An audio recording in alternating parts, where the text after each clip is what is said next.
বান্দা যদি দোয়া করে সেটা 3 ভাবে কবুল হয়। কয় ভাবে কবুল হয়? 3 ভাবে। দোয়া যদি শর্ত পূরণ করে আপনি করতে পারেন, মিস হবে না। হালাল উপার্জনকারী দোয়া কবুল হয়, হারাম দিয়া দেহ গঠন হলে দোয়া কবুল হয় না। দোয়া কবুলের মূল শর্তই সেটা। এরপর দোয়া কবুলের শর্ত হলো যে সালাত সালাম পেশ করবেন নবী করিম সাল্লাল্লাহু আলাইহি ওয়াসাল্লামের প্রতি, আল্লাহর প্রশংসা নিবেদন করবেন। এর মাধ্যমে দোয়া করলে দোয়া কবুল হবে। ভাইরা আমার, আপনি যদি দোয়া করেন, নাম্বার 1, যা চাইছেন আল্লাহ তা আপনাকে দিবেন। এটা হলো দোয়া কবুলের একটা পদ্ধতি। চাইছেন একটা, আল্লাহ দিয়েছেন আরেকটা, সেটাও দোয়া কবুলের পদ্ধতি। আপনি মনে করতেছেন যে আমার এই মুহূর্তে পানি হইলে মনে হয় লাভ হবে, আল্লাহ তাআলা আপনাকে হয়তো পানি না দিয়ে আরেকটা দিয়েছেন যেটা আপনার এর চেয়ে বেশি ইম্পর্টেন্ট, আপনি নিজে জানেনও না সেটা। তো দোয়াটা সেভাবেও কবুল হয় যে আমি যা চাইছি তা হয় নাই, কিন্তু অন্য কিছু হয়েছে যা আমি চাই নাই। এটা দোয়ার মাধ্যমে হয়। তৃতীয়ত, বান্দার দোয়া কখনো কখনো আল্লাহ দুনিয়াতে কিছুই দেন না দোয়ার বিনিময়। আল্লাহর কাছে চাইছে আল্লাহ এটা দেন, আল্লাহ দেয় নাই, কিন্তু আখিরাতে আল্লাহ তাআলা তার জন্য সওয়াব রেখে দিয়েছেন। কারণ দোয়া বান্দার বৃথা যায় না। কোন কোন হাদিস থেকে আমরা জানি কিয়ামতের ময়দানে মানুষ কিছু সওয়াব দেখে বলবে, এই আমলগুলো তো আমি করি না, এগুলো সওয়াব করতে থেকে আসলো। তখন বলা হবে, দুনিয়াতে তুমি যে দোয়া করছিলা সেই দোয়াটা আল্লাহ তাআলা দুনিয়াতে তোমার মঞ্জুর করে না, এটা জমা করে রেখে আখিরাতে তোমাকে সওয়াব দিয়েছেন। তখন সে বলবে, ইস, আমার দুনিয়ার সব দোয়া যদি না মঞ্জুর হয়ে সবগুলোর বিনিময় যদি আখিরাতে অনন্তকালের জন্য পেয়ে যেতাম, কতই না ভালো হতো। দুনিয়ার জীবন তো সংক্ষিপ্ত ছিল, এখানে তো অনন্ত অসীমকাল ভোগ করবো। অতএব দোয়া করবো তো ইনশাআল্লাহ।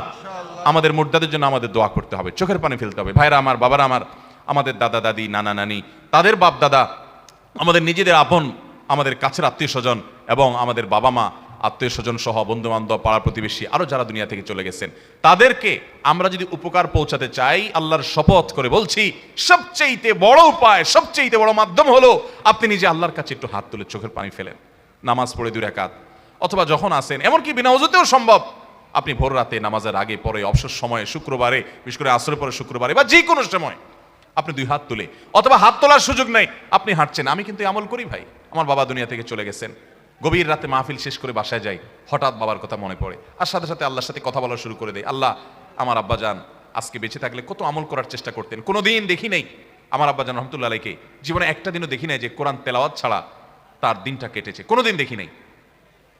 কোরআন তেলাওয়াত কোনোদিন করতে পারেন নাই সারাদিন ব্যস্ততার কারণে। রাতে এসেছেন বাসায়, অস্থির হয়ে গেছেন, আমার কোরআন তেলাওয়াতটা করতে হবে। আমল কখনো ছাড়েন নাই। আল্লাহ, আজকে আর তিনি এগুলো কিছুই করতে পারছেন না, তার আমলের দুয়ার বন্ধ হয়ে গেছে চিরতরে। মালিক, তাহলে যেটা বলছিলাম, মানুষের মৃত্যুর পর, মৃত্যু মানুষের জন্য জীবিতরা সবচেয়ে বেশি যে করণীয়টা তাদের, সেটা হল দোয়া। বেশি বেশি দোয়া, উঠতে বসতে, চলতে ফিরতে, শুইতে খাইতে, এমনকি অজু অবস্থায়, বিনা অজু অবস্থায় হাত তুলে, হাত তোলা ছাড়া একাকী যখন আছেন, মনে মনে আল্লাহর সাথে কথা বলা শুরু করবেন। আল্লাহ, আমার এই প্রিয় মানুষটা দুনিয়া থেকে গেলেন, আমার এই আপন মানুষটা চলে গেছেন, আল্লাহ আপনি ছাড়া তার কেউ নাই, আল্লাহ আপনি তার প্রতি রহম করেন। মন খুলে দোয়া করব। এই দোয়া মুর্দার জন্য কি পরিমাণ উপকার হয়, ইবনে মাজার যে হাদিসটা আমি শুনিয়েছি সেখান থেকে আমরা জানলাম। আল্লাহ আমাদেরকে আমল করার তৌফিক দান করুন। মৃত ব্যক্তির জন্য আর কি করতে পারি আমরা, আমি দীর্ঘ আলোচনা যাব না কারণ অনেক সময় হয়ে গেছে। মৃত ব্যক্তির জন্য আমরা আরো যা করতে পারি সেটা হলো সাদাকা, দান, তার তরফ থেকে দান করতে পারি, এটা অনেক বেশি উপকারী তার জন্য। আয়েশা রাদিয়াল্লাহু তাআলা আনহা থেকে বর্ণিত হাদিসে আমরা জানতে পারি, এক ব্যক্তি এসে বলছেন, ইয়া রাসূলুল্লাহ, আমার মা মারা গেছেন, আফা আতাসাদ্দাকু আনহা, আমি কি তার তরফ থেকে সাদাকা করতে পারি? নবীজি সাল্লাল্লাহু আলাইহি ওয়াসাল্লাম তখন বলেছেন, নাম, হ্যাঁ, তুমি তোমার বাবা, তোমার মায়ের তরফ থেকে তুমি সাদাকা করতে পারো। এক সাহাবী তার মায়ের তরফ থেকে না বাবার তরফ থেকে যেন একটা কুয়ার পানি, তখন পানি পান করা মরুভূমিতে, এখনো এটা অনেক বড় একটা ব্যাপার, কাউকে পানি পান করানো, পানি পাওয়া যায় না যেখানে সেখানে, তিনি গোটা কুয়া দান করে দিয়েছেন যে মানুষ পানি পান করুক আল্লাহর জন্য, সওয়াব যুক্ত হোক আমার মায়ের আমল নামায়। এই জন্য আমাদের মৃত আত্মীয় স্বজনদের জন্য আমাদের দোয়ার পরে সবচেয়ে বড় এবং মূল করণীয় হলো দোয়া। এর পাশাপাশি আমাদের যে কাজটি করা উচিত এবং এটা তাদের উপকারে আসবে, সেটা হলো তাদের জন্য সাদাকা করা ভাই। এবং এই সাদাকায় নাম ফুটানোর নিয়ত করবেন না। মসজিদে 10 ব্যাগ সিমেন্ট দিচ্ছেন আর 5 বার নাম লেখা লিখে দিচ্ছেন যেন আপনার নাম ঘোষণা হয়, তাহলে সেটা সওয়াবের আশা আপনি রাখিয়েন না। আপনি দান করবেন কার কাছ থেকে? সওয়াবের আশায়। ওই মসজিদের লোকজন জানবে, কমিটির লোকজন জানবে, মুসল্লিরা জানবে, মাহফিলে 10,000 টাকা দিয়া হুজুরকে দিয়া ঘোষণা করে আমার হাবা নিয়েছেন, সবাই জানলো, এসব নিয়ত যদি থাকে তাহলে সেক্ষেত্রে এটা সওয়াব তো পাবেনই না, বরং লৌকিকতার কারণে, শিরকে আসগার, রিয়ার কারণে শিরকে আসগারের গুনাহ হতে পারে। এই জন্য ভাইরা, আমাদের মৃত ব্যক্তিদের জন্য আমরা দান সাদাকা করব। দান করা মানে এই না যে আপনাকে লাখ লাখ কোটি কোটি টাকা দান করতে হবে। আপনি গরিব মানুষ, আপনি 10 টাকা দেন, 5 টাকা দেন, আপনি অল্প টাকা দেন।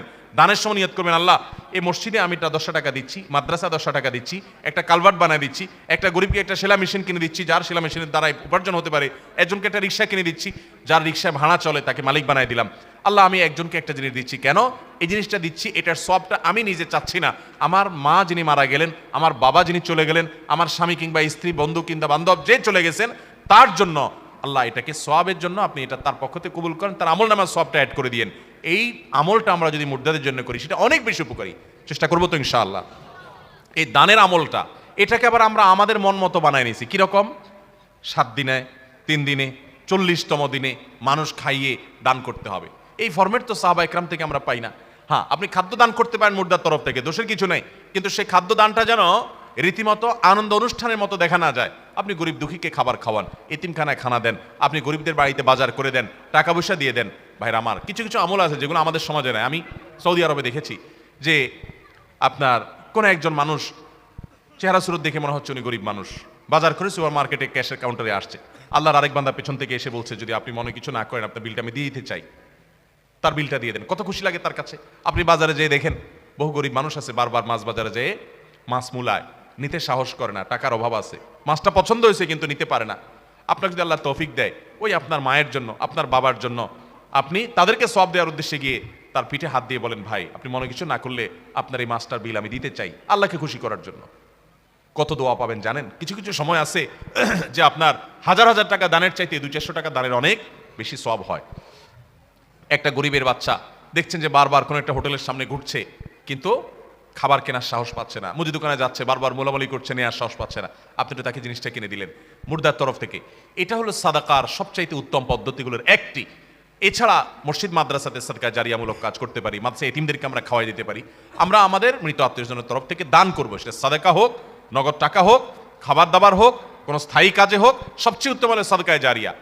সাদকায়ে জারিয়া এটা সবচেয়ে বেশি উত্তম। সাদকায়ে জারিয়া বলতে মসজিদ মাদ্রাসার ভবন করে দিলেন, একটা কালভার্ট করে দিলেন, সমস্ত মানুষ উপকার পেলো। একটা রাস্তা ভেঙে আছে, আপনি রাস্তাটা ঠিক করলেন, যত মানুষ যাবে উপকার পাবে, আপনার ওই মৃত মা বাবা সওয়াব পাবেন। চেষ্টা করবো তো ইনশাআল্লাহ। তাহলে মৃত মা বাবার তরফ থেকে, আত্মীয়স্বজনের তরফ থেকে আমরা সাদাকা করব, দান করব, এটা অনেক বেশি উপকারী। স্থায়ী দান ভালো, আর অন্যগুলো আমরা করতে পারি, কিন্তু দিনক্ষণ ঠিক করে যে খানা খাওয়াইতে হবে এরকম কোনো কালচার ইসলামে আমাদেরকে করতে বলা হয় নাই। এগুলো এসেছে শ্রাদ্ধ থেকে। শ্রাদ্ধ আমি ডিটেইল আর যাব না, গুগলে গিয়ে তালিব বিশ্ব রপালা আকার দয়ের পিঠে বড় দ শ্রাদ্ধ লিখে সার্চ দেন, সার্চের রেজাল্ট পাবেন, শ্রাদ্ধ কাকে বলে কি। এরপরে আমাদের মুসলমান সমাজের এই আনুষ্ঠানিকতার সাথে আপনি মেলান, আপনার দিনের আলোর মতো পরিষ্কার হয়ে যাবে। আমি একবার নয় বহুবার দেখেছি, অনেকগুলো ওয়েবসাইটে দেখেছি হিন্দু ধর্মর ভাইদের তাদের ধর্মবিশ্বাস মতে শ্রাদ্ধ কি কিভাবে করে, আপনি দেখেন, দেখবেন আমাদের সাথে মিলে যায়। অতএব আমরা অমুসলিমদের কোনো কাজের অনুসরণ করব না, আমাদের জন্য কোরআন এবং হাদিসই যথেষ্ট। আল্লাহ আমাদেরকে আমলের তৌফিক দান করেন।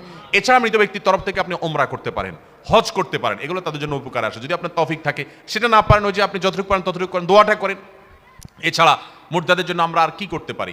অনেক ওলামায়ে কেরামের মধ্যে এখানে মত পার্থক্য আছে যে অন্য সব আমলই তাদের পক্ষ থেকে আমরা পৌঁছাতে পারি কিনা। যেমন কোরআন কারীমের পড়ে তেলাওয়াতটা তাদের জন্য সওয়াব বকশিশ করলাম, সিয়াম তাদের পক্ষ থেকে রাখার কথা হাদিসে আছে, তারপরে নামাজ পড়ে আমি এটা সওয়াবটা তাদের জন্য বকশিশ করলাম, এটাও জায়েজ আছে। তবে অনেক আমাকে সেখানে ভিন্ন মত পোষণ করেন।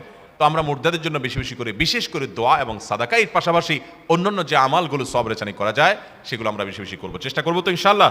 আল্লাহ তাআলা আমাকে আপনাকে আমাদের সবাইকে আমল করার তৌফিক দান করুন। জাযাকুমুল্লাহু খাইরা ওয়া আখিরু দাওয়ানা।